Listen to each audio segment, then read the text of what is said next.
Southern Cross, and then to Puckapunyal in a bus.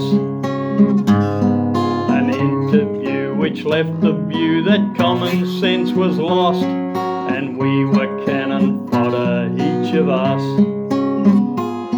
With luck much more than graft, I got to join the Armoured Corps. In roller ploughed Centurion tanks, the way to fight a war. A 20-pounder gun, which to a banker was no chore, and with it I'd give her what for.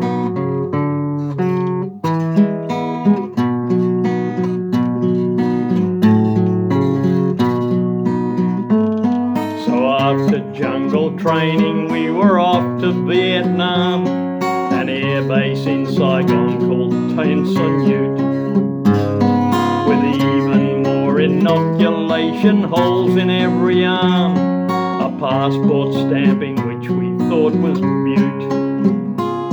Not valid for the North, it showed what we had gone there for. Our job was to defend the South, not escalate the war. But then my throat got sore like it had never been before. My tonsils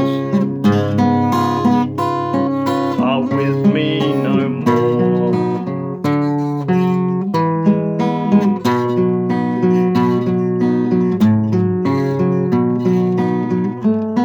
Some rest and convalescent leave at Vung Tau by the sea, the playground of the French back when they ruled. This Nasho was proceeding as an easy ride for me, but no way would I let myself get fooled. Then in the Caribou I flew back up to Nui Dat. A sandbag from our four-man tent served as a welcome mat. At 3-1 Charlie's gun controls from then was where I sat, rehearsing my part in this spat.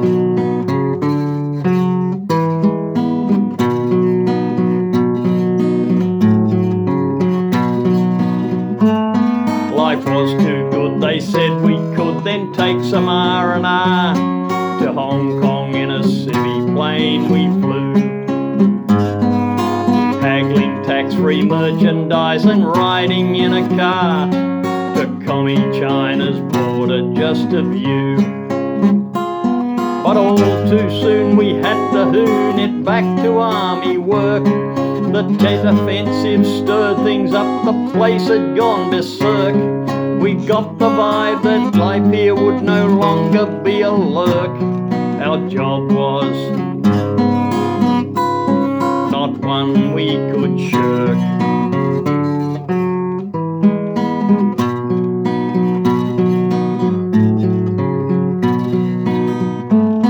In May of '68, the Viet Cong were everywhere. We drank the 3-1 Charlie's armour plate. The order came, our action would be north of Bien Hoa, and we all said that we could hardly wait. So on to fire support base Coral rolled our mighty tanks.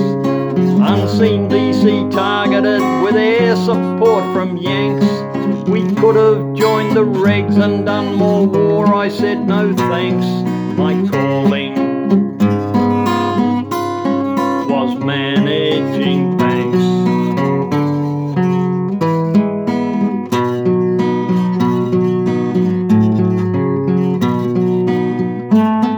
Long overdue, the word came through that we were going home.